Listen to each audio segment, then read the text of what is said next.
subscribe and press the bell icon to never miss any update. तर अनैतिकहरूसँग केही पनि लाग्दो रहेनछ।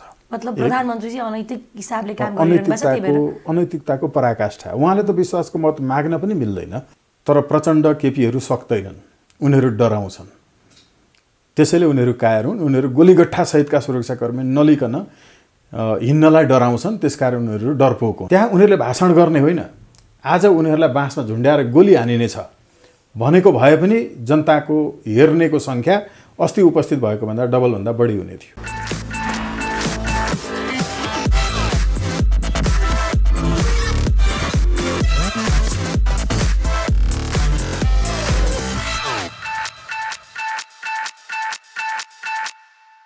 नमस्ते, स्वागत छ canadaNepal.com मा। म छु मोनिका सिंह। तपाईँ हेर्दै हुनुहुन्छ कार्यक्रम सार्थक प्रश्न र आज हामीसँग सार्थक प्रश्नमा कुराकानी गर्नका निमित्त अलि फरक व्यक्ति हुनुहुन्छ, अधिवक्ता हुनुहुन्छ, राजनीतिक विश्लेषक हुनुहुन्छ, स्वागत नेपाल हुनुहुन्छ। स्वागत छ सार्थक प्रश्नमा सरलाई। धेरै धन्यवाद यहाँ र यहाँको सम्पूर्ण टिमलाई। हजुर, अहिले मुलुकको राजनीतिक चाहिँ वैधानिक कि अवैधानिक?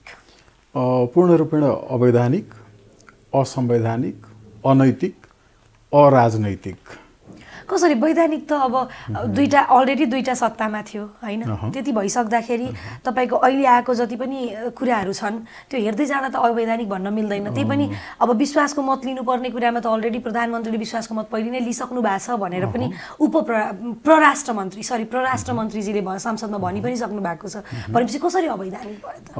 हाम्रो संविधान बमोजिम संविधानको धारा 100 को उपधारा 2 बमोजिम सरकार गठन हुँदाका बखत जसले विश्वासको मत दिएको हुन्छ उनीहरूले विश्वासको मत फिर्ता लिएको घोषणा गरे वा सरकारले दिएको समर्थन फिर्ता गरे भने फिर्ता लिएकै छैन नि समर्थन होइन, मैले त्यही भनिरहेको छु। यो फिर्ता लिए भने एउटा गर्नुपर्ने व्यवस्था, फेरि संसदमा चाहिँ विश्वासको मत लिनुपर्ने। अर्को चाहिँ के हो भने संसारभरिको संसदीय व्यवस्थामा आफूले जुन संसदलाई विश्वास नगरेर भङ्ग गरेको हुन्छ त्यही संसदले चाहिँ मलाई विश्वास गर्नुपर्छ भन्न मिल्दैन। यसैले अघि मैले अनैतिक पनि भने नि, त्यो अनैतिक एउटा। अर्को कुरा के हो भने अघि मैले भनेको संविधानको धारा 100 को उपधारा 2 ले संसदमा प्रधानमन्त्रीलाई दिएको विश्वासको मत फिर्ता लिँदा मात्रै होइन, एउटै सरकार बनाउने एउटै पार्टी छ भने त्यो पार्टी विभाजित भयो भने पनि विश्वासको मत लिनुपर्छ। यो व्यवस्था पनि छ। यो भनिएको के हो भने अस्तिको सर्वोच्च अदालतको संवैधानिक इजलासको फैसलाले यो दुईटा दल जुटेपछि एउटै दल भयो भन्ने व्याख्या गरेको छ। दल एउटै हो भनेको छ। दल एउटै भइसकेपछि त्यसपछिको अर्को फैसलाले दललाई त्यसबाट टुक्रिएको, विभाजित भएको, एउटै नरहेको भनेको छ। एउटै नरहेपछि पहिला एउटै थियो, पछि विभाजित बन्यो। विभाजित बनेपछि फेरि उहाँले विश्वासको मत लिनुपर्छ। त्यसकारण संविधान बमोजिम अनि समर्थन फिर्ता नलिँदा त विश्वासको मत लिनुपर्ने जरुरी देखिँदैन पनि त भन्नु। एकदम सही हो नि, अहिले यहाँले भन्नुभएको त्यो सही हो। तर त्यो सँगसँगै एउटै वाक्यमा के भनिएको छ भने यदि विश्वासको मत फिर्ता लिएको अवस्थामा वा एउटै पार्टीले सरकार बनाएको रहेछ र त्यो पार्टी चाहिँ विभाजित भएको अवस्थामा, भनेपछि विश्वासको मत फिर्ता नलिएको, समर्थन फिर्ता नलिएको अवस्था अहिले यहाँले भन्नुभयो, तर पार्टी विभाजित भएको चाहिँ अवस्था हो। फेरि त्यो पार्टीलाई त दुईटा बनाइदियो नि, पछि सर्वोच्चको अर्को फैसलाले दुईटा बनाइदिइसकेपछि अब पार्टी विभाजित भयो। यो विभाजित भइसकेपछि अब उहाँले विश्वासको मत लिन पर्ने देखिन्छ संविधान बमोजिम। त्यसो भएको विश्वासको मत पनि त चैत 23 गते फैसला भयो, चैत 23 गतेसम्म लिनुपर्ने थियो होइन, फागुन 23 गते फैसला भएको छ। खासमा आज हामीले कुरा गरिरहेको बेला 25 गते भइसक्यो, 1 महिना त क्रस भइसक्यो। विश्वासको मत त लिइसक्नु पर्ने थियो यति बेला त। अब उहाँले हिजोसम्म विश्वासको मत नलिँदा चाहिँ अब के हुन्छ? हिजोसम्म उहाँले विश्वासको मत लिनुपर्ने थियो होइन। हिजोसम्म विश्वासको मत नलिएको कारणले उहाँ आजदेखि यति बेलादेखि यो अहिलेको सरकार र प्रधानमन्त्री चाहिँ स्वतः पदमुक्त रहेको अवस्था हो। कानुनले चाहिँ स्वतः पदमुक्त रहेको अवस्था देखाउँछ हो। स्वतः आजको मितिदेखि उहाँ स्वतः पदमुक्तको अवस्थामा हुनुहुन्छ। तर अनैतिकहरूसँग केही पनि लाग्दो रहेनछ।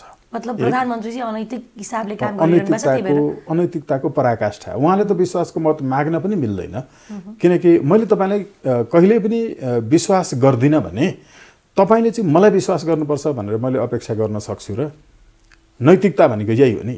म चाहिँ तपाईलाई विश्वास गर्दिनँ, तपाईले चाहिँ मलाई विश्वास गर्नुपर्छ भनेर विश्वासको मत माग्न मैले मिल्दैन नि। प्रधानमन्त्रीले त संसदलाई अविश्वास गर्नुभएको छ, यो संसदको काम छैन भनेर उहाँले मारिदिनु भएको थियो। जुन संसदको उहाँले हत्या गर्नुभयो त्यो संसदले मलाई चाहिँ बचाउनुपर्छ प्रधानमन्त्रीको रूपमा भनेर भन्न नैतिक उहाँहरूले मिल्दैन। उहाँ अहिलेको कानुनन हिसाबले कुरा गर्दाखेरि विश्वासको मत उहाँले लिनु भएन। कानुनन हिसाबले त 23सम्म त विश्वासको मत लिइसक्नु पर्ने थियो हैन। अहिले त अब भनौँ न विपक्षीहरूले पनि अवैधानिक भयो भन्दै हुनुहुन्छ हैन, किनभने आज 25 गते भइसक्यो। अब यति बेला विश्वासको मत नलिइसक्दा ठ्याक्कै रूपमा भन्नुपर्दा कानुनन हिसाबले कस्तो किसिमको कारबाही या के छ प्रोसेस अहिले अब के हुन सक्छ यति बेला भने फेरि कसैले सम्मानित सर्वोच्च अदालतमा यो प्रधानमन्त्री र यो मन्त्री परिषदले गरेका सबै निर्णयहरूलाई कानुनी मान्यता नदिनका लागि आदेश जारी गरी पाऊँ भनेर सर्वोच्च जान सक्ने अहिले स्थिति छ एउटा। दोस्रो, उहाँ नैतिक हुनुहुन्न, उहाँ फुल फ्लेज्ड प्राइम मिनिस्टर पनि होइन। अहिले उहाँ अब केयरटेकर गभर्मेन्ट भन्न सकिन्छ। अरू विदेशीहरूले भन्ने नेपालमा काम चलाउ सरकार भनिन्छ, काम नलाग्नेहरूको काम चलाउ सरकार हुन सक्दैन होइन। काम चलाउ भनेको त अझ केही भएन भने त्यसले भर्ते गर्ने भन्ने कुरा पो हो त। त्यो भएको हुनाले अहिले कानुनी हिसाबले चाहिँ उहाँ नेपालको वैधानिक रूपमा सबै दीर्घकालिक निर्णयहरू गर्न सक्ने प्रधानमन्त्री होइन कानुनी र संवैधानिक दृष्टिले। किनकि उहाँले के विश्वासको मत लिनका लागि गर्नुपर्थ्यो प्रक्रिया अगाडि बढाउने काम, कि उहाँले आफूले नै म अब चाहिँ केयरटेकर गभर्मेन्टको रूपमा चाहिँ यसलाई चलाउँछु भनेर भन्नुपर्थ्यो। त्यो दुवै उहाँले भन्नुभएको छैन। अब अदालत जान सक्छ यो केस फेरि अदालत जान सक्ने। जस्तो सत्तारूढ एमाले भित्र नै अहिले देखेर फ्लोर क्रसको सम्भावनाहरू देखिराखेको छ नि त हैन। यो अवस्थामा चाहिँ कानुनन हिसाबले चाहिँ हैन कस्तो कानुन चाहिँ आकर्षित हुन्छ भनौँ, या कस्तो किसिमको कानुनन प्रोसेसहरू हुन्छ, के हुन्छ ठ्याक्कै? अब फ्लोर क्रसको कुरा गर्दाखेरि चाहिँ नेपालको राजनीतिक विश्लेषणका सन्दर्भमा कहिले पनि चर्चा नगरिएको विषय जो मैले 58 सालदेखि उठाउँदै आएको छु त्यो भनेको के हो भने संसदीय व्यवस्थामा प्रधानमन्त्रीलाई संसदीय दलले चलाउने हो। प्रधानमन्त्रीले जे निर्णय गर्नुभयो नि योभन्दा अगाडि संसद विघटन गर्ने पनि उहाँले संसदीय दलको निर्णय अनुसार गरेको थिएन। संसदीय दलले प्रधानमन्त्रीलाई चलाउने भएको हुनाले संसदीय व्यवस्था हो कि। अब संसदीय व्यवस्थामा प्रधानमन्त्रीले सोझै भङ्ग गर्न पाउने भन्ने अधिकारको चाहिँ महामहिमहरूले पनि व्याख्या गर्नुभयो होइन, वरिष्ठज्यूहरूले पनि त्यो व्याख्या गर्नुभयो। त्यो सर्वथा गलत कुरा हो। कि आफ्नो केन्द्रीय कमिटीले भन्छ कि उहाँलाई संसदले नै, संसदीय समिति मात्र होइन संसदले निर्देशित गर्छ कि उहाँको संसदीय दलले निर्देशित गर्छ। प्रधानमन्त्रीलाई यो तीनटा कुराले नियन्त्रण गरेको हुन्छ। ऊ निरङ्कुश प्रधानमन्त्री होइन। उसका लागि अङ्कुश भनेको कि आफ्नै संसदीय दल, कि केन्द्रीय कमिटी, कि पुरै संसद, त्यसले नियन्त्रण गर्ने हो। त्यसो भएको हुनाले उहाँले न संसदले भने बमोजिम गर्नुभएको, किनकि कयौँ देशहरूमा संसदले नै पास गरेर संसद विघटन गर्ने व्यवस्था छ कि संसदीय व्यवस्थामै। अब हामी कहाँ न संसदले भनेर गरेको, न उहाँको संसदीय दलले भनेर गरेको, न केन्द्रीय कमिटीले भनेर गरेको। जो शेरबहादुर देउवाले पनि 58 सालमा यस्तै गर्नुभएको थियो। न उहाँको संसदीय दलले भनेको थियो, न केन्द्रीय कमिटीले भनेको थियो, न संसदले भनेको थियो। कसैले नभनेको कुरा प्रधानमन्त्रीले कसले भनेर गर्यो? त्यो विदेशीले भनेर गर्यो। यसमा अर्को कुनै प्रमाण चाहिँदैन। अहिले चाहिँ विदेशी चलखेल भइरहेछ भनौँ। तपाईँको अहिलेको तपाईँको जवाब अनुसार चाहिँ नेपालमा जुन पनि राजनीतिक क्रियाकलापहरू भइरहेछन् यो विदेशी चलखेलबाट भइरहेछन् भन्नु खोज्नु भएको। पहिलो कुरा त यो राजनीतिक नै होइन। यो जे जति गतिविधि प्रधानमन्त्रीले विपक्षी दलहरूले गरेको यो व्यापारिक गतिविधि हो। किनकि यिनले संसदमा सांसदको पद बेच्छन्, टिकट बेच्छन्, यिनीहरूले न्यायाधीश पद बेच्छन्, राजदूत पद बेच्छन्, संवैधानिक अङ्गका पदहरू बेच्छन्, सबै पदहरू बिक्रीमा छन्। यस्तो कहाँ राजनीति हुन्छ? यो त व्यापार हो। अधिवक्ता पनि हुनुहुन्छ, तपाईँसँग त अधिकार पनि छ केस हाल्न मिल्ने, केस स्वयं लड्न सक्ने पनि तपाईँमा भएको, त किन नगर्नु भएको? अब हेर्नुहोस् है त, हो यसैले गर्दा जब आज भनिरहनु भएको छ सांसद पददेखि लिएर विभिन्न पदहरू बेचबिखन हुन्छ भनेर, यो त कानुनन हिसाबले छैन अहिले मान्यता पनि। किनबेचको सिस्टम छँदै छैन नि कानुनन हिसाबले, अनि किन नगर्नु? लट्स अफ थ्याङ्क्स फर यो क्वेसन। अहिलेको क्वेसनका लागि चाहिँ यसै कारणले हामीले आजभन्दा 10 वर्ष अगाडि सम्मानित सर्वोच्च अदालतमा टिकटहरू बिक्री हुने गरेको कारणले यी प्रतिनिधि भनेका जनताका प्रतिनिधि होइनन्। जसले उम्मेदवारीको टिकट दिन्छ त्यसको प्रतिनिधि हो। हामीले तपाईँ उम्मेदवार बनिदिनु पर्यो भनेर उम्मेदवार उठाएको हो र उनीहरूले उठाएकालाई जबरजस्ती भोट हाल्न बाध्य मात्रै भएका हौँ। यस्तो चाहिँ हाम्रो जनप्रतिनिधिको व्यवस्था हुँदैन। त्यसैले सांसदहरू जब राज्यलक्ष्मी गोल्छा जस्तो 3टा पार्टीबाट उहाँको नाम उम्मेदवारमा थियो, हेर्नुहोस् है, राज्यलक्ष्मीको राप्रपाबाट पनि, कङ्ग्रेसबाट पनि, माओवादीबाट पनि, टिकट नै यसरी खरिद बिक्री गरेर उम्मेदवार बन्ने व्यवस्थालाई अन्त्य गर्नुपर्छ भनेर हामीले सर्वोच्च अदालतमा राइट टु रिजेक्ट चाहिँ रिट दायर गऱ्यौँ। त्यो राइट टु रिजेक्टले के भन्यो भने उम्मेदवारलाई बहिष्कार गर्न पाउने जनतालाई अधिकार दिऊ, यस्तो कानुन बनाऊ भन्यो राइट टु रिजेक्टको। त्यो अहिलेसम्म जुनसुकै सरकार आए पनि बनाएनन्। हामीले राइट टु रिजेक्ट चाहिँ अदालतमा दायर गर्दाखेरि यसको समाचार बनाइदिनुहोस् न भनेर त्यति बेला बिबिसीसम्मका चाहिँ प्रमुखहरूलाई पनि गएर भन्यौँ, उहाँले समाचार बनाउनु भएन। यस्तो पनि हुन्छ र स्वागतजी नेपालमा भन्नुभयो। त्यसपछि जसले पार्टीहरूमा सरकारको नेतृत्व गर्नुभयो बाबुराम भट्टराईज्यूहरू, निर्देशनात्मक आदेश भयो है सर्वोच्चबाट, अब त तपाईँ कानुन ल्याउनुहोस्, कानुन बनाउनुहोस् भनेर सर्वोच्चले भनिसक्यो। यो हुँदैन स्वागतजी यस्तो भन्नुभयो उहाँहरूले पनि। अब उनीहरू नै अहिले नयाँ नयाँ पार्टीहरू खोलेर आफ्नो पार्टीको विधानमा चाहिँ राइट टु रिजेक्ट के राखेर बस्नु भएको छ, जुन यो एजेन्डा लोकप्रिय हुन्छ अनि एजेन्डा चोरी गरेर गर्ने काम जुन चाहिँ कहीँ पनि पुर्याउँदैन। खालि त्यसलाई आत्मसात हामी गर्छौँ कि गर्दैनौँ। पहिलादेखि नै हाम्रो साँच्चैको उन्नत लोकतन्त्रप्रतिको दृष्टिकोण क्लियर छ कि छैन। यो लोकतन्त्रलाई उन्नत बनाउनका लागि हामीले प्रजातन्त्रलाई प्रत्यक्ष बनाउनका लागि, डाइरेक्ट डेमोक्रेसी बनाउनका लागि अदालतबाट प्रयत्नहरू गरेका छौँ। तर कानुन बनाएन सरकारले। हामीले त निर्देशनात्मक आदेशै गरायौँ। कल्याण श्रेष्ठ प्रधान न्यायाधीश हुँदाखेरि भएको हो, प्रयत्नहरू गरेका छौँ। हजुर, जस्तो यति बेला एमालेको नेपाल समूहमा चाहिँ समान्तर कमिटी चाहिँ गठन घोषणा पनि गर्नुभयो। हिजो भर्खर पनि एउटा कमिटी घोषणा भएको छ होइन। यति बेला चाहिँ एमाले फुटको रूप लिएको अवस्था हो या होइन, के लाग्छ तपाईँ? होइन, यो त कम्युनिस्ट पार्टी भन्ने यो कहिल्यै चाहिँ जुट्दैन, किनभने यो फुटिसकेकै छैन। यो कङ्ग्रेस भन्ने चाहिँ कहिले पनि फुट्दैन, किनभने यो जुटिसकेको छैन होइन। यो पहिला एउटा चाहिँ हिमाल म्यागजिनमा चाहिँ हाम्रो चट्याङ मास्टरको यस्तै एउटा कविता छापेको थियो, त्यो सम्झिरहेको छु कि अहिले पनि। त्यो भएको हुनाले यो यिनीहरू कति यता आउँछन् कति उता जान्छन्, नजुटेको कहाँ छ र? राप्रपा भनेकै नेकपा त हो नि। त्यसैले राप्रपाको महामन्त्री राजेन्द्र लिङ्गदेनलाई नेकपाले निर्णय गरेर भोट हालेर जिताएको होइन त झापाबाट। राजेन्द्र महतो भनेकै नेकपा त हो नि। त्यही भएर नेकपाले निर्णय गरेर अस्तिको चुनावमा राजेन्द्र महतोलाई भोट हालेनु भने कारबाही गर्छु है भनेको होइन। अनि प्रचण्डले रुखमा भोट हालेको हाल्न छोडेर हँस्या हतौडामा भोट हालेको होइन। यतातर्फ तपाईँको चाहिँ मैले भन्न खोजेको चितवनको घटना, जहाँ नेकपाले, कम्युनिस्ट पार्टी अझ माओवादीले चाहिँ कङ्ग्रेसमा भोट हाल्ने, कङ्ग्रेसले चाहिँ प्रचण्डको छोरीलाई भोट हाल्ने त निर्णय भएको हो नि। अब सूर्य चिन्हबाट हृदय त्रिपाठीज्यू उठेर जित्नु भएको होइन। अनि साझा विवेकशील पार्टीले राष्ट्रिय सभामा नेपाली कङ्ग्रेसलाई भोट हालेको होइन, राधेश्याम अधिकारी दाइलाई। भनेको नेपालका सबै बेग्ला बेग्लै नाम गरेको एउटै पार्टी हो। यो फुट्नु, यो जुट्नु, यसको कुनै केही अर्थ छैन। यो सबैको एउटै सिद्धान्त छ। यो भन्न खोजेको चाहिँ के भयो भन्दा तपाईँले भन्दै जाँदाखेरि चाहिँ यहाँ पार्टी भन्दा पनि पार्टीको विधान भनौँ या पार्टीको नैतिकता हुन्छ, विभिन्न किसिमका कुराहरू हुन्छन् पार्टीमा। पार्टी भन्दा पनि यहाँ व्यक्तिलाई सपोर्ट गरिराखेको छ, पार्टीलाई सपोर्ट गरेको छैन भन्नु खोज्नु। अब यो चाहिँ एकदमै यहाँले ठिक भन्नुभयो कि यसलाई भन्छ ठालु तन्त्र। हेर्नुहोस् है, आफ्ना भाइ भतिजावाद, नेपोटिजम भन्छ। यो डेमोक्रेसी होइन, नेपोटिजम हो। सबै चोरहरू एक ठाउँमा मिलेर चोरहरूमध्येको सबभन्दा कम चोरलाई छान्ने व्यवस्था हो। जुन इलेक्ट्रोल सिस्टममा, निर्वाचन प्रणालीमा उम्मेदवारलाई बहिष्कार गर्ने, चुनाव बहिष्कार गर्ने होइन नि। हामी सभ्य मान्छेहरू हौँ, हामी डेमोक्रेटिक मान्छेहरू हौँ, हामी चुनाव मान्छौँ। तर उम्मेदवार खराब उठाएछ भने उम्मेदवार चाहिँ बहिष्कार गर्छौँ भन्ने यो उम्मेदवार बहिष्कार गर्न पाउने, राइट टु रिजेक्ट हुने व्यवस्था छैन भने त्यस्तो चुनाव चाहिँ आफ्नो पाकेटमार आफै छान्न पाउने व्यवस्था हो। अहिलेको व्यवस्था जनताले आफ्नो पाकेटमार आफै छान्न पाउने स्वतन्त्रता भएको व्यवस्था हो। अब यो व्यवस्थामा अघि यहाँले जे भन्नुभयो कि व्यक्तिहरू मात्रै टाउके व्यक्तिवाद हो, ठालुहरू भुँडेहरूलाई मात्रै जसरी पनि लिएर आउने। त्यसैले जसरी पनि राजेन्द्रले जित्नुपर्छ, जसरी पनि देउबाले जित्नुपर्छ, प्रचण्डले जित्नुपर्छ, चुनाव हारेकालाई पनि ल्याउनुपर्छ, वामदेवलाई पनि ल्याउनुपर्छ। चुनाव हारेर पनि जनताको मतको योभन्दा बढी लज्जास्पद ढङ्गले लात हानेर तपाईँको चाहिँ मानमर्दन गर्ने अरू कुन चाहिँ प्रक्रिया हुनसक्छ? त्यसकारण यो व्यवस्था त यो लोकतन्त्रै होइन नि।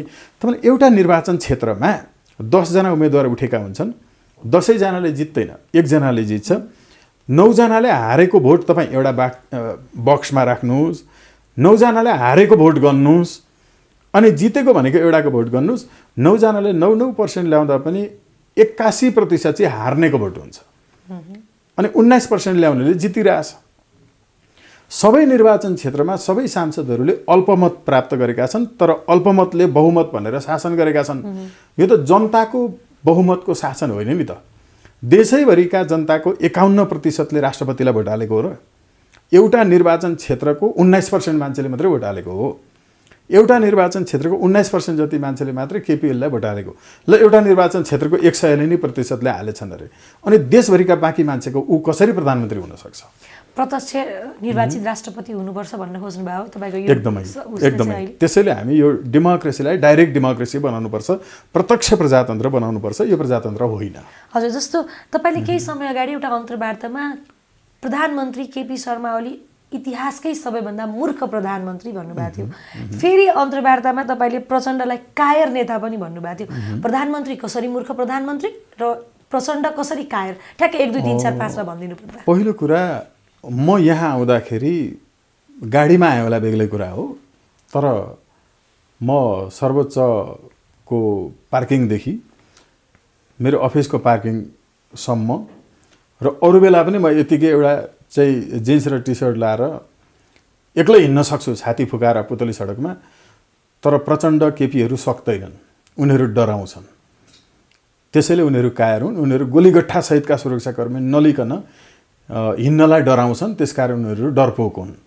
तर तपाईँ र म सक्छौँ, त्यसकारण हामी डराउँदैनौँ, किनकि हामीले कसैको केही बिगारेको छैन। यतिले मात्रै उनीहरू कायर हुन्।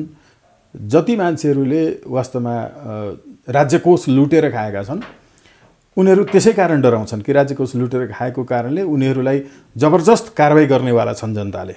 किन जनता त विभिन्न सभा सम्मेलनमा उत्तिकै उत्साहपूर्ण, उत्तिकै सपोर्टका साथ देखिन्छ नि त। चाहे त्यो प्रचण्डको सभा सम्मेलन होस्, चाहे प्रधानमन्त्री केपी शर्मा ओलीको सभा सम्मेलन होस्, देखिन्छ नि कसरी प्रधानमन्त्री भनौँ या प्रचण्ड कायर भन्न सकिन्छ। जनता त त्यसरी ओर्लिँदैन नि त। तपाईँ ढुक्क हुनुहोस्, उनीहरूलाई त्यहाँ झुन्ड्याउन ल्याइएको थियो भने हेर्ने मान्छेको सङ्ख्या त्योभन्दा धेरै हुने थियो।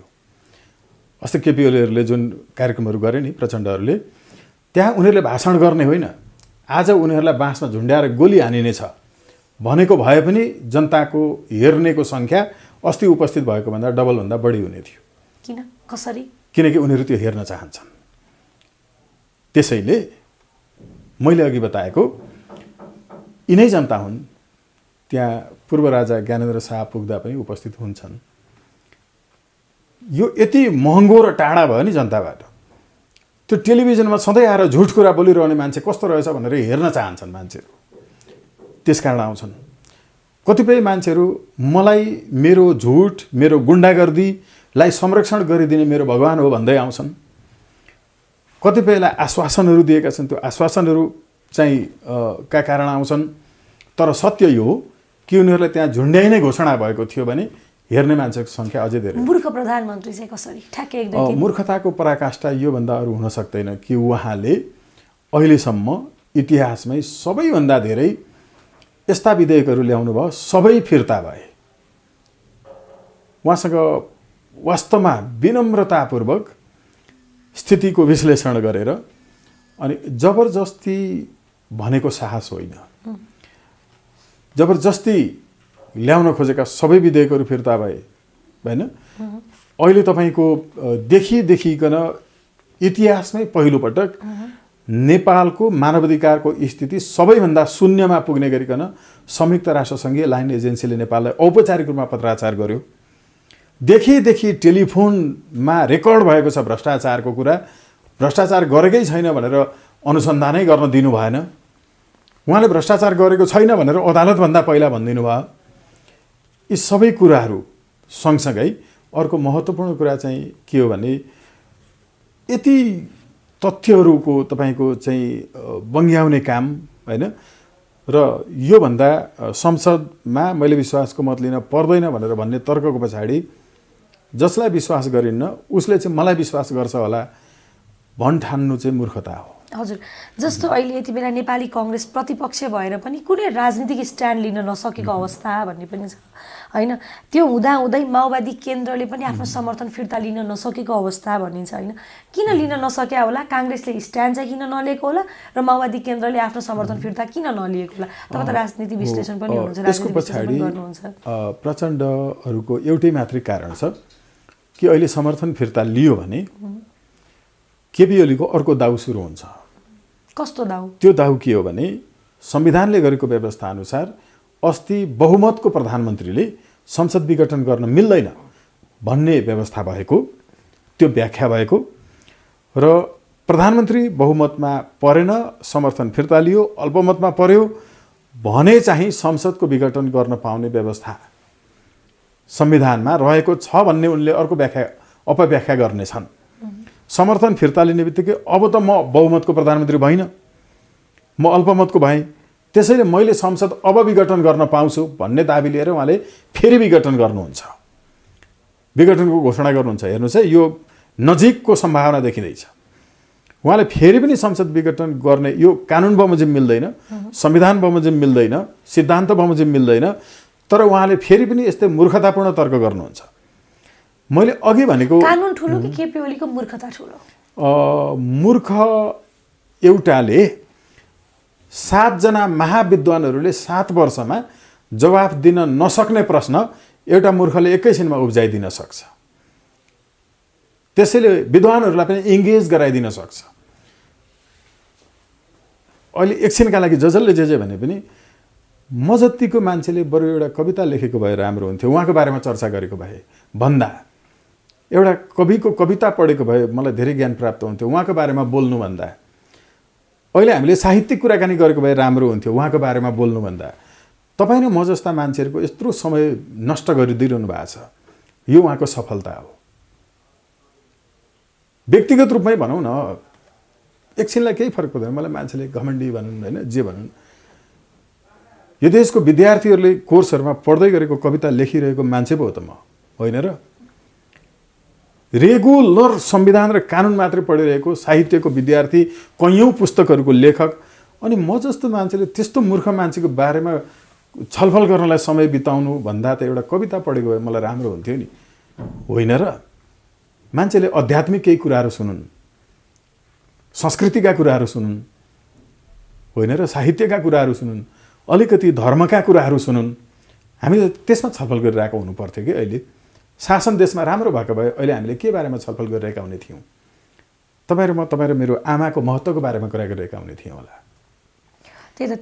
अब कांग्रेस सफलता हो। हजुर, कांग्रेस चाहिँ अब भनौँ न स्ट्यान्ड लिन नसकेको कारण चाहिँ के लाग्छ? राजनीतिक स्ट्यान्ड कांग्रेसले नलिनुको कारण? कांग्रेस नाम मात्रैको नेपाली कांग्रेस हो, यो विदेशी कांग्रेस हो होइन, गैर नेपाली कांग्रेस हो यो। त्यो भए यो गैर पनि फेरि दुईटा हुन्छ, एउटा गैर हुन्छ, अर्को हकमुनि खुट्टो तानेको हुन्छ। त्रिभुवनले पहिलोपटक गैर नेपालीकै यथोचित भनेर हकमुनि खुट्टो तानेको 9 सालको चाहिँ नयाँ वर्षको शुभकामना दिँदाखेरि चाहिँ लेख्नु भएको थियो कि त्यो हकमुनि होइन, रहवाला चाहिँ गैर नेपाली कांग्रेस जुन छ, यसले अहिलेसम्म ठिक छ मेन स्ट्रिमिङ भयो होइन, बहुदलीय लोकतन्त्रका लागि उसले काम गर्यो, अहिलेसम्मका दलहरूले जे गर्दै आए त्यसैको कारणले हामीले यी कुराहरू पनि गरिरहेका छौँ। तर निर्णय क्षमताको दृष्टिले नेपाली कांग्रेसले अहिले पनि सही निर्णय लिन सकेको छैन। यहाँ अहिले नेपाली कांग्रेसकै नेतृत्वमा सरकार आओस्, अर्को प्रचण्डकोमा आओस् वा महन्त ठाकुरको नेतृत्वमा आओस् वा त्यही नेकपा वा एमाले भित्रको जोसुकैकोमा आओस्, फेरि पनि निर्मला पन्तका हत्याराहरूलाई लुकाइरहन सहयोग गर्नेहरूकै शासन आउने होइन र?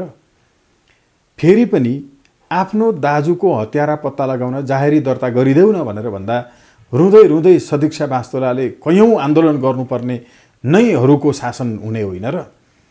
फेरि पनि बर्दिवासमा चाहिँ बलात्कारपछि हत्या गरेको चेलीको चाहिँ हत्याराको विषयमा जाहेरी दर्ता गर भन्दाखेरि गोली हानेर आन्दोलन भएपछि अनि गोली हानेर मान्छे मार्नेहरूकै शासन हुने होइन र? हामीले फेरि पनि एमसीसीलाई पास गराउनेवालाहरूकै शासन हुने होइन र? त्यो भएको हुनाले यो कांग्रेस, एमाले, माओवादी, राप्रपा यी सबै यसको केही पनि अर्थ छैन। एउटै कुरा छ, उम्मेदवार बहिष्कार गर्न पाउने राइट टु रिजेक्ट, जितेर गएकाले भनेको काम गरेनन् भने आफ्नो भोट फिर्ता लिन पाउने राइट टु रिकल, पार्टीहरू धेरै भए 2 दलीय प्रणाली, अदालतले गरेको फैसला बमोजिम चाहिँ काम हुँदैन र पुलिस प्रशासन मन्त्रीले चलाउने भएको हुनाले पदमा रहेका मन्त्रीहरू गोकुल बास्कुटा जस्तो सबै माफी पाउँछन्, पक्राउ पर्दैनन्। त्यसैले अदालती प्रहरी हुने व्यवस्था भएको देश चाहियो र तपाईँ र मैले तिर्ने कर ठ्याक्कै कहाँ प्रयोग भएको छ। तपाईँ र मैले जुन सवारी साधन प्रयोग गर्छौँ होला त्यसबाट वार्षिक रूपमा तिरेको करले सडकको खाल्डो पूर्णमै खर्च हुनुपर्छ। जनप्रतिनिधिको तलब भत्तामा खर्च भइरहने यो व्यवस्था अन्त्य गरेर तपाईँको लोकतान्त्रिक कर प्रणाली भएको व्यवस्था जरुरी छ। यतातर्फ नगइकन हामीले यहीँभित्र कुनै पनि समाधान भेट्दैनौँ। अहिलेको राजनीतिक जुन पनि पोलिटिकल पार्टी हुनुहुन्छ उसको हिसाबले चाहिँ राजनीतिकमा कुनै पनि अगाडि गएर राम्रो हुँदैन। तपाईँले भनेका कुराहरूमै लागू गर्यो भने चाहिँ देशमा केही सम्भावना हुन्छ जस्तो कुराहरू गर्नुभयो तपाईँले है। तपाईँले आज बिहान भर्खरै आफ्नो सामाजिक सञ्जाल फेसबुक मार्फत एउटा स्ट्याटस पोस्ट गर्नुभएको थियो। तपाईँलाई जानकारी पनि होला, आफूले पोस्ट गरे स्ट्याटस हो।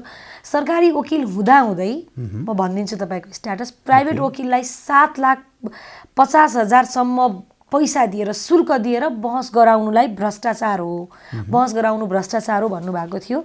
तुरुन्त राज्य कोषमा जम्मा गर्नु पर्यो, फिर्ता गर्नु पर्यो, होइन भने प्रधानमन्त्री केपी ओलीले आफूले तिर्नु पर्यो भनेर भन्नुभएको थियो होइन।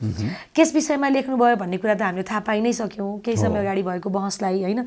त्यही अफर चाहिँ तपाईँलाई आएको भएछ तपाईँ के गर्नुहुन्थ्यो? गर्नुहुन्थेन? वकिल त सबै बराबरै होला नि। होइन, आएको पनि थियो गर्नुपर्छ भनेर। योभन्दा अगाडि अरू पनि पक्षबाट बहस गर्नुपर्छ भनेर भनिएका पनि थिए, मैले अस्वीकारै गरेको हो। कयौँ चाहिँ संस्थानहरू लगायतमा सरकारी चाहिँ संस्थानहरूमा सल्लाहकारको रूपमा रहनका लागि पनि आएको हो यो गतिविधिहरू इत्यादि। यो खासमा स्वतन्त्र राष्ट्रिय अभियानको पेजबाट चाहिँ पोस्ट भएको हो। म आफै त्यसको संयोजक पनि भएको हुनाले समस्या भएन होइन, कमिटीले नै निर्णय गरेर गरेको हो यो। तर मैले अघि जो भनिरहेको थिएँ यी गतिविधिहरू सञ्चालन नगर्नुहोस्, यो गर्नुहोस् होइन। तपाईँसँगै साथीहरू अब उच्च अदालतका न्यायाधीशहरू इत्यादि भइसके होइन, सोच्नुहोस् यस्तो आउँछ, पटक पटक आएको पनि छ।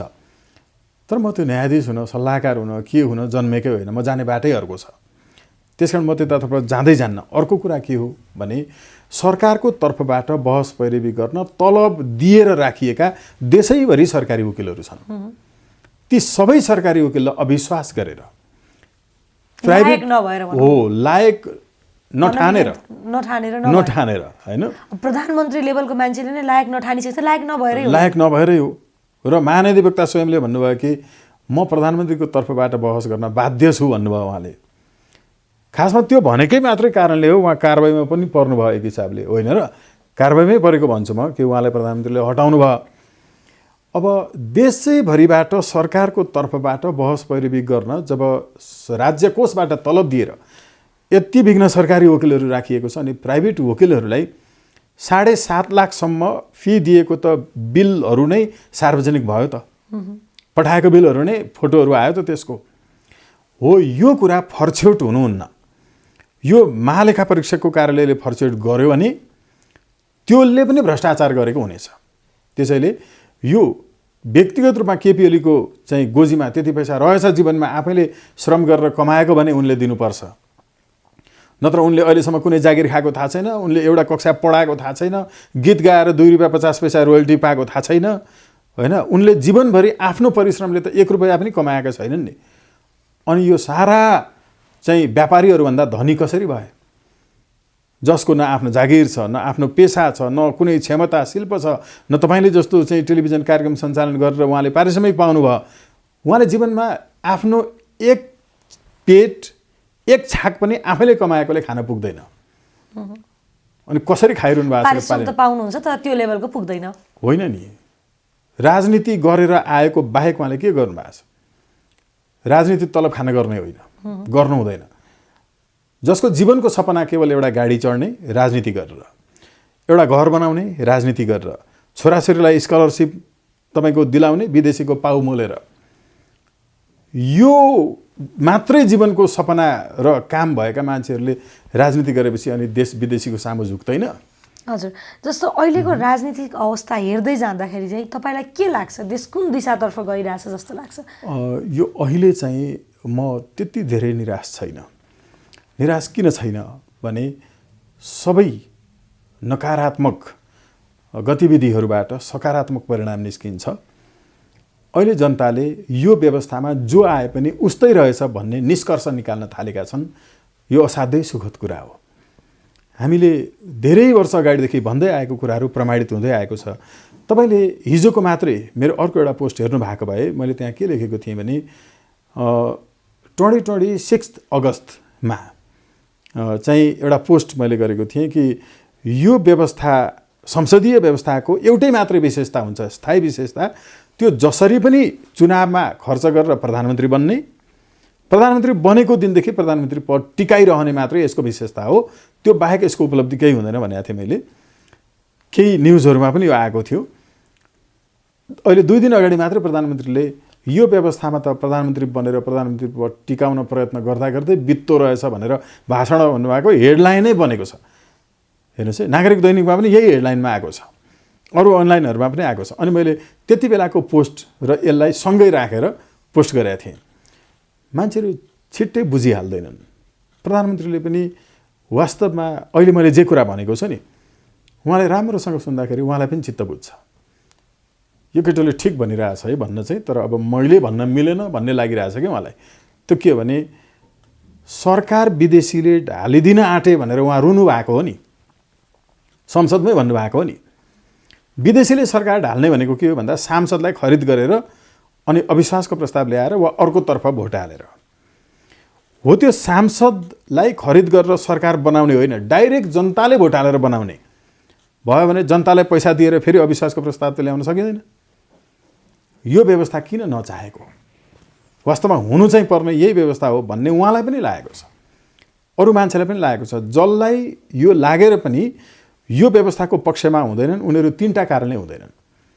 एउटा, जनताको 51% ल्याउने व्यवस्था अनुसार मैले चाहिँ एजेन्डा चाहिँ ल्याउने, मैले त 51% पाउँदिनँ होला, त्यसैले एजेन्डा चाहिँ मैले ल्याउने, म जान पाउँदिनँ भन्ने, किन मैले यो पक्षमा आफ्नो चाहिँ विचार राखिराख्ने भन्ने स्वार्थीहरू। जस्तो अहिले भनौँ न, अहिले 51% ल्याउनेले सरकार बनाउने भन्ने हुँदा स्वागत नेपालको आउँछ त? आउँदैन, ढुक्कै हुनुहोस् न। यिनैमध्येको कसैको आउला, तर 1 पटक 2 पटक आउला, त्यसपछि नयाँ मान्छे आउन सक्छ। अस्ति तपाईँ जस्तै एउटा टेलिभिजन कार्यक्रम चलाइरहेको होइन, एकजना चाहिँ तपाईँको जेल्निस्की होइन 78% भोट लिएर आएर राष्ट्रको राष्ट्रपति भयो त। 34 वर्षको एउटा चाहिँ छोरी मान्छे होइन, ऊ तपाईँको उता युगोस्लाभियाको युक्रेनको हेर्नुहोस्, फिनल्यान्डको हेर्नुहोस्, हुन सक्दो रहेछ त। केही समयपछि होला, अहिले नहोला, तपाईँ हाम्रो नहोला, तर यस्तो एउटा व्यवस्था आउँछ जहाँ सरकार बनिसकेपछि सरकार अरूले ढालिदेला कि भन्ने चिन्ता हुँदैन। अहिले केही समय अगाडिदेखि चाहिँ एकदम धुर्मुस सुन्दलीको विवाद आइरहेको छ होइन। धुर्मुस सुन्दलीको विवाद तपाईँले बुझ्नु पनि भएको छ, जग्गाको पनि विवाद आइरहेछ होइन। के लाग्छ धुर्मुस सुन्दलीको बारेमा चाहिँ तपाईँले? राम्रो कामको सबैले प्रशंसा गर्नुपर्छ। उहाँहरूले जे गर्न खोज्नु भएको छ, यो मैले चाहिँ फेरि बोल्दाखेरि यसमा इम्पार्सियालिटी मेन्टेन नहुन सक्छ है, किनभने यो उहाँहरूको रङ्गशालाको पहिलो परियोजनाको प्रोजेक्ट बनाउने मध्येको म पनि हो। यो पहिला 2 अर्बको प्रोजेक्ट बनेको थियो, म आफै संलग्न छु। प्रधानमन्त्रीसँगको मिटिङमा म आफै गएको छु। दुर्मेश सुन्तली सहित, सुन्तलीजी त हुनुहुन्न थियो, दुर्मेशजी हामी होइन लगायत गएर चाहिँ यो प्रोजेक्टको बारेमा हामीले चाहिँ त्यहाँ ब्रिफ गरेका थियौँ। जग्गाको विषयमा कुराहरू भएको थियो। तर त्यति बेला म जुन चरणमा थिएँ, म फेरि दुर्मेश सुन्तली फाउन्डेसनको त्यो टाइमको चाहिँ कानुनी सल्लाहकार पनि हो र त्यसकारण मेरो चाहिँ भनाइ इम्पार्सियल नहुन सक्ला कि अरूका लागि, अरूले सुन्नेका लागि भन्न खोजेको मैले।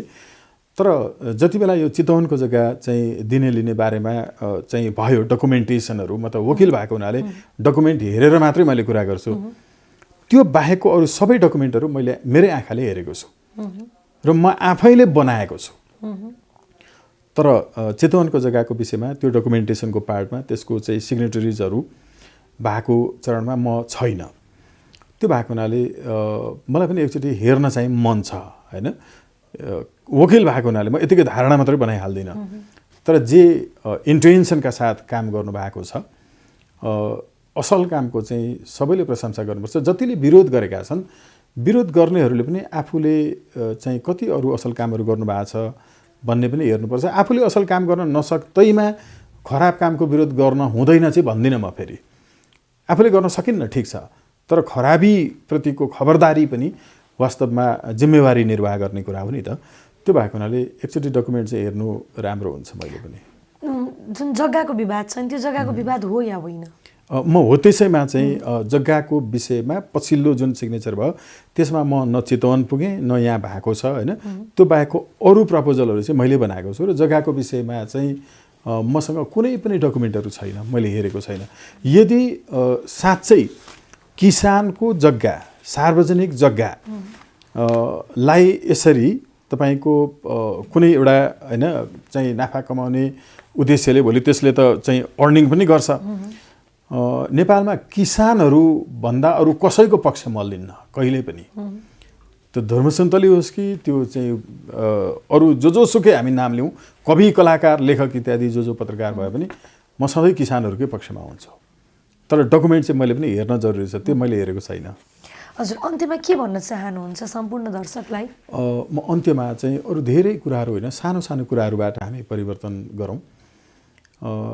कम्तीमा हप्ताको एकचोटि नजिकै, हाम्रो नजिकै भएको जुन चाहिँ धार्मिक अनुष्ठानहरूमा, प्रतिष्ठानहरूमा विश्वास लाग्छ, आस्थामा, त्यहाँ जाने गरौँ। एक नम्बर, बिहान उठ्ने बित्तिकै आफ्नो बुवा आमालाई प्रणाम गरौँ। आफूले लगाएको कपडाहरू आफै धौँ, आफूले खाएको खाना, खाएको थालबटुकाहरू आफै सफा गरौँ। खास गरिकन युवा र विद्यार्थीहरूलाई म भन्छु कि बेलुका राति सुत्ने बेलामा पनि मोबाइल चलाइ गरेर त्यहाँ मात्रै हेरेर ननिदाउँ। बुवा आमालाई एकचोटि चाहिँ ग्रिटिङ्स गरेर चाहिँ सुतौँ। बिहान उठ्ने बित्तिकै पनि त्यो गरौँ र यहाँबाट हाम्रो चाहिँ सुरुवात हुन्छ। हाम्रो संस्कृति नाचियो इत्यादि के भनेर रोइ कराइ गरेर मात्रै हुँदैन, हामीले यहाँबाट सुरु गरौँ। र पहिलो कुरा चाहिँ उन्नत लोकतन्त्र, प्रत्यक्ष प्रजातन्त्रको लागि राइट टु रिकल र राइट टु रिजेक्टका लागि प्रतिबद्ध बनौँ, यही आह्वान गर्छु। समय दिनुभयो, धेरै धेरै धन्यवाद। आभार व्यक्त गर्छु, धन्यवाद ज्ञापन गर्छु।